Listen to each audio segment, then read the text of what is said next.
प्रजातांत्रिक प्रणाली में अधिकार मांगने से नहीं मिला करते, अधिकार छीने जाया करते हैं। और अधिकार छीनने के लिए संगठन को सबसे ज्यादा मजबूत बनाने की आवश्यकता है। मैंने पहले भी कहा, मेरे से पूर्व वक्ताओं ने दिल खोल के ये बात कही। आज संगठनात्मक दृष्टि से समूचे राष्ट्र के स्तर पर इंडियन नेशनल लोकदल पार्टी का संगठन सबसे ज्यादा मजबूत है। और संगठन के बलबूते पर मैं कह सकता हूं कि ये चुनावी रैली है। लोकसभा के चुनाव किसी समय भी घोषित हो सकते हैं।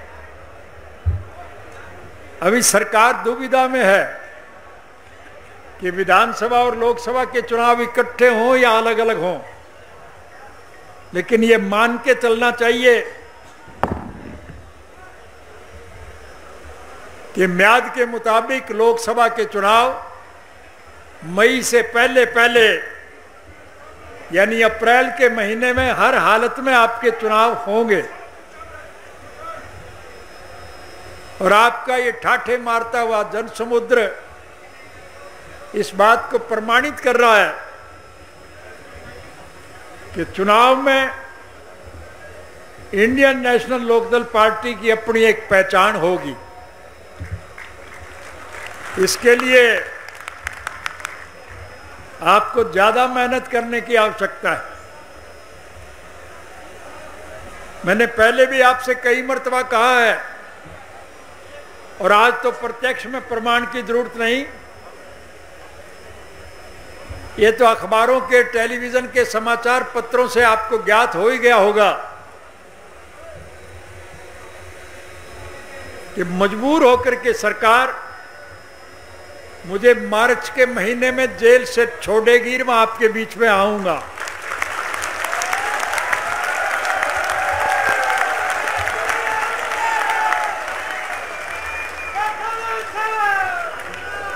और मैं जब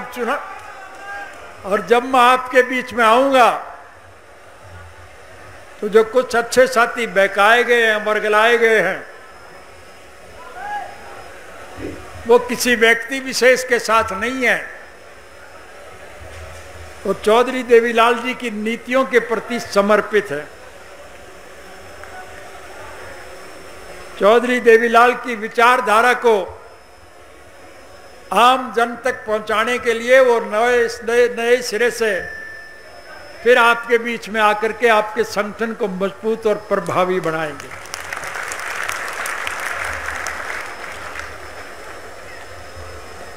इसलिए मैं आपसे विनम्र निवेदन कर रहा हूं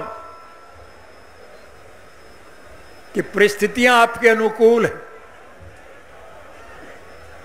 जहां तक विधानसभा का ताल्लुक है, वो तो हरियाणा प्रदेश की दरो दीवार पे एक बात लिखी जा चुकी है कि जब भी हरियाणा विधानसभा के चुनाव होंगे, आपके प्रदेश में निश्चित रूप से इंडियन नेशनल लोकदल पार्टी की सरकार बनेगी। सरकारें आपने कई देखी, मैं उनका चर्चा करना नहीं चाहूंगा, लेकिन सरकार जनता जनार्दन के हितों की रक्षा कर सके, ये उसकी जिम्मेवारी होती है। और इसीलिए दुखी और परेशान लोग अपनी जरूरत पूरी करने के लिए सरकार के पास जाते हैं। लेकिन अतीत में निगाह पसार करके देखो, जितनी भी सरकारें बनी इस प्रदेश में, हमारी सरकार एक ऐसी सरकार थी जिसके पास लोग नहीं जाया करते थे, सरकार लोगों के बीच में आया करती थी और लोगों की जरूरियात पूरी करने का हाथ के हाथ हम प्रबंध कर दिया करते थे। क्योंकि हमारी एक सोच है, हम चौधरी देवीलाल जी के स्वप्न साकार करना चाहते हैं। चौधरी देवीलाल जी की एक सोच थी कि इस देश के हर नागरिक को उनकी मूलभूत जरूरियात सरकार पूरी करे, रोजी रोटी, कपड़ा, मकान, शिक्षा और स्वास्थ्य का प्रबंध सरकार करे, और जो सरकार ये जिम्मेवारी निभाने में सक्षम ना हो उसे सरकार में रहने का अधिकार नहीं होना चाहिए, उसे सरकार छोड़ देनी चाहिए। लेकिन ठगी ठोरी करने वाले, लूट मचाने वाले सरकार की आड़ लेकर के उसके साथ चिपक करके लूट मचाने में यकीन रखते हैं, वो सत्ता छोड़ने के लिए तैयार नहीं है। इसलिए जनतांत्रिक तरीके से वोट के माध्यम से इस प्रकार की सरकार का पतन करना अति आवश्यक है, और इसकी सबसे बड़ी जिम्मेवारी जो है वह आज इंडियन नेशनल लोकदल पार्टी के कार्यकर्ताओं के जिम्मे है। पहली मर्तबा नहीं, आपने कई मर्तबा पहले भी इस प्रकार की सरकारों का पतन किया है। दिल्ली के रामलीला मैदान को हमने कई मर्तबा खचाखच भरने का काम किया, लेकिन पिछले साल की 9 मार्च की आपकी जो विशालतम रैली थी दिल्ली के रामलीला मैदान की, उसने एक नया रिकॉर्ड कायम किया और इस समूचे देश के निराश और हताश लोगों के मन में एक विश्वास पैदा किया कि हरियाणा प्रदेश की मिट्टी में पैदा होने वाले इंडियन नेशनल लोकदल पार्टी के बहादुर और जागरूक कार्यकर्ता निश्चित रूप से इन परिस्थितियों से इस देश को बचाएंगे।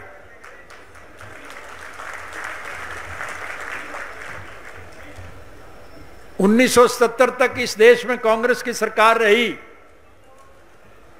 मुझे उसके विस्तार में जाने की जरूरत नहीं। उस सरकार में लोग बहुत परेशान हुए और परेशान लोगों ने सरकार को बदलने का मन बनाया, लेकिन उस वक्त स्वर्गीय श्री जयप्रकाश नारायण जी का एक व्यक्तित्व था, उनका एक नेतृत्व था, जिन्होंने समान विचारधारा के लोगों को इकट्ठा करके जनता पार्टी का गठन किया और कांग्रेस का सुपड़ा साफ किया था। 1989 में फिर हालात बदले, परिस्थितियां फिर खराब हुई और उस वक्त स्वर्गीय चौधरी देवीलाल जी का एक व्यक्तित्व था, नेतृत्व था। उन्होंने छोटे मोटे सभी दलों को इकट्ठा करके जनता दल का गठन किया और जनता दल की सरकार समूचे राष्ट्र के स्तर पर बनी थी। आज 1977 और 1989 के मुकाबले में भी देश के लोग ज्यादा दुखी और परेशान हैं, लेकिन बदकिस्मती देश के लोगों की यह है कि आज स्वर्गीय श्री जयप्रकाश नारायण और चौधरी देवीलाल श्री का कोई नेतृत्व नहीं है जो लोगों को इकट्ठा कर सके।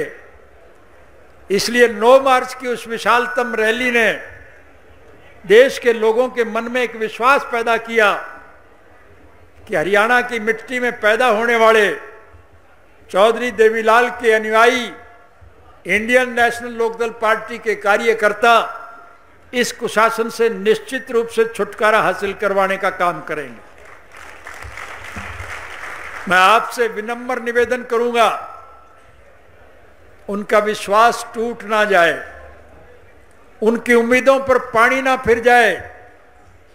अपने छोटे मोटे स्वार्थ को छोड़ करके संगठन को और ज्यादा मजबूत बनाओ ताकि हम चौधरी देवीलाल जी के स्वप्न साकार कर सकें और इस देश के हर नागरिक की मूलभूत जरूरियात, रोजी रोटी, कपड़ा, मकान, शिक्षा और स्वास्थ्य का प्रबंध सरकार करे। ये हमारी सरकार की जिम्मेवारी होगी। मुझे ये कहने की आवश्यकता नहीं, सारी बातों का निचोड़ और सारांश ये है कि इस कृषि प्रधान देश के कृषक को अनेक प्रकार की सुविधाएं अलग अलग गिनाऊं इसकी बजाय हम बाकायदगी से सरकार बनने के बाद वो कमीशन था ना, अरे वो कमीशन कौन सा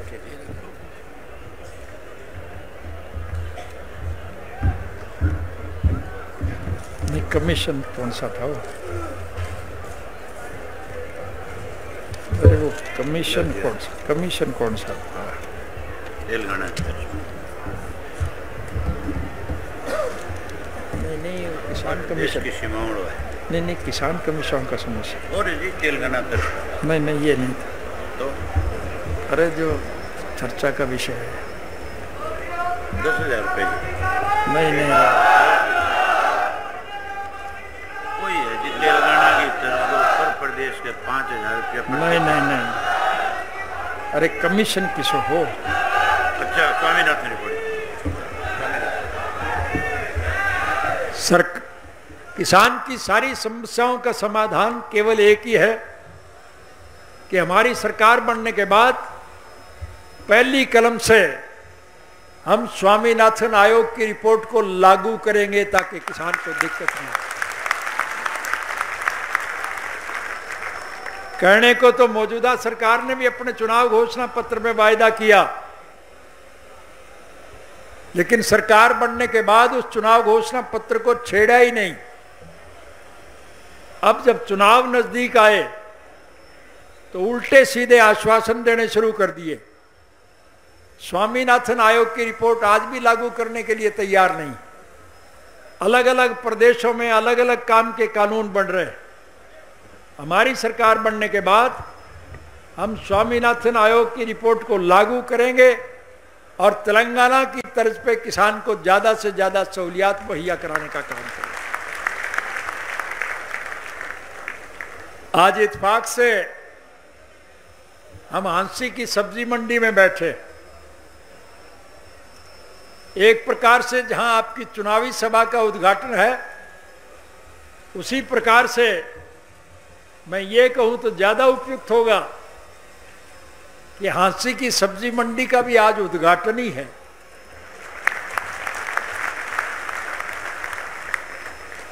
और इसके लिए खास तौर से व्यापारी वर्ग के लोगों के सामने जो दिक्कत और मुश्किलात है, पहले किसान का और व्यापारी का एक संबंध था। किसान की पैदावार व्यापारी खरीदता था। कांग्रेस की सरकार ने लोगों को गुमराह करने के लिए स्टेट ट्रेडिंग शुरू की थी और उसका परिणाम ये निकला कि भाव तो केंद्र की सरकार निर्धारित कर देती थी, लेकिन खरीदती नहीं थी। चाहे वो बाजरा था, चाहे सरसों थी, चाहे गेहूं था, चाहे चना था, किसान का उत्पादन वो नहीं खरीदा करते थे। हमारी सरकार के वक्त में हमने बाजरा सरकारी रेट पर खरीदा और मंदे भाव में बेचा। किसान को सैकड़ों करोड़, सरकार को सैकड़ों करोड़ का नुकसान हुआ, लेकिन किसान को हमने फायदा पहुंचाने का काम किया था। हमारी सोच यही है कि किसान ज्यादा से ज्यादा लाभान्वित हो। इसलिए व्यापारी को नए सिरे से हौसला प्रदान करने के लिए हमारी सरकार के वक्त में पहली मर्तबा हमने जो 1.5% दामी थे उसको 2.5% किया था। और अब के हमारी सरकार आने के बाद मैं हांसी की सब्जी मंडी में ऐलान करके जा रहा हूं कि हमारी सरकार बनने के बाद हम उनकी दामी 3% के हिसाब से बनाने का काम करें ताकि उनको कोई दिक्कत ना आए। अभी आप सब लोगों ने उन शहीदों के प्रति सम्मान प्रदान करने के लिए अपना मौन रखा। ये केवल पुलवामा के शहीद नहीं, हिंदुस्तान और पाकिस्तान का बंटवारा होने के बाद पाकिस्तान की सरकार ने आतंकवादियों के द्वारा हमारे हजारों फौजी जवानों को शहादत दी। हम फैसला करते, मैं वायदा कर रहा हूं कि हमारी सरकार बनने के बाद हर फौजी को जो शहीद होगा उसके परिवार को मकान बनाने के लिए 100 गज का प्लाट सरकार की तरफ से दिया जाएगा।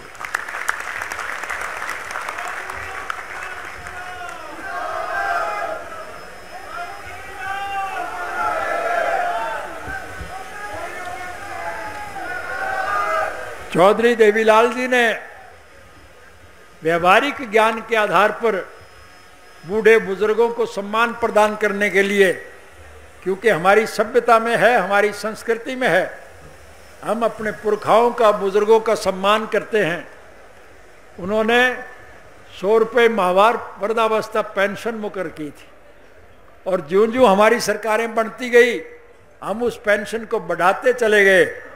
आज मैं वायदा कर रहा हूं कि हमारी सरकार निश्चित रूप से बनेगी और हमारी सरकार बनने के बाद चौधरी देवीलाल की तरफ से जारी की गई उस 100 रुपया माहवार पेंशन को हम 100 रुपया रोजाना के हिसाब से देंगे, ताकि बूढ़ों को किसी प्रकार की दिक्कत का सामना ना करना पड़े। हम उन शहीदों के सम्मान के लिए उनको अलग से 10,000 रुपया माहवार पेंशन देने का काम करेंगे, ताकि इस देश का जवान अपने देश की सीमाओं की रक्षा के लिए अपना सर्वस्व कुर्बान करने में कभी संकोच ना करे। किसान के 2 बेटे होते, एक खेत में काम करता है, एक सीमा की रक्षा करता है। स्वार्थी किस्म के लोग अपनी जरूरत पूरी करने के लिए जय जवान और जय किसान का नारा दिया करते हैं और उस नारे से प्रभावित होकर के कृषि प्रधान देश का कृषक जवान अपने खेत की पैदावार बढ़ाने के लिए अपना पूरा समय उस पर लगाता है। इसी प्रकार से देश की सीमाओं की रक्षा करने वाला जवान देश की सीमाओं की रक्षा करने के लिए अपना सर्वस्व कुर्बान कर देता है। आज परिस्थितियां आपके सामने हैं। अभी मुझसे पहले वक्ताओं ने विशेष रूप से अभय सिंह ने SYL नहर के मुतल्लिक जिक्र किया। अजीब इत्तेफाक की बात है कि आज पाकिस्तान को तो हम पानी दे रहे हैं, रावी चिनाब झेलम का पानी जो है वो आज पाकिस्तान को जा रहा है, लेकिन हमारा SYL नहर का पानी जो हमारे हिस्से का है, हमें मिलना चाहिए, उस पर ये सरकार कतई गौर नहीं कर रही है, बल्कि उसके रास्ते में रुकावट डाल रही है। मेवात की धरती प्यासी है, पीने तक का पानी उपलब्ध नहीं। हमने मेवात कैनाल शुरू करने का निर्णय लिया और हमारी सरकार जाने के बाद मौजूदा सरकार ने उसको ठप कर दिया। आज उनके पास पीने का पानी नहीं है, इसलिए हम पहली कलम से मेवात कैनाल को चालू करेंगे। दादूपुर नलवी नहर का भी गठन करेंगे और SYL नहर का पानी हर हालत में हम लेकर के आएंगे, चाहे इसके लिए हमें कितना ही संघर्ष करना पड़े, कितनी कुर्बानी देनी पड़े, इसके लिए आपको चिंता करने की जरूरत नहीं है। मैं यही कहने आपके बीच में जा रहा था कि आज आप लोगों ने अपने ज़रूरी कामों को छोड़ करके यहाँ जो इस चुनावी सभा का शुभारंभ किया, उसके लिए जहाँ आप बधाई के पात्र हैं, मैं आप सबसे विनम्र निवेदन करूँगा कि जो साथी किसी मजबूरी बस नहीं पहुँच पाए, उन सबको मेरी तरफ से राम राम कहना, फतेह बुलाना, सलाम अर्ज करना। आप सब लोग आए, इसके लिए मैं आपका आभार व्यक्त करता हूँ।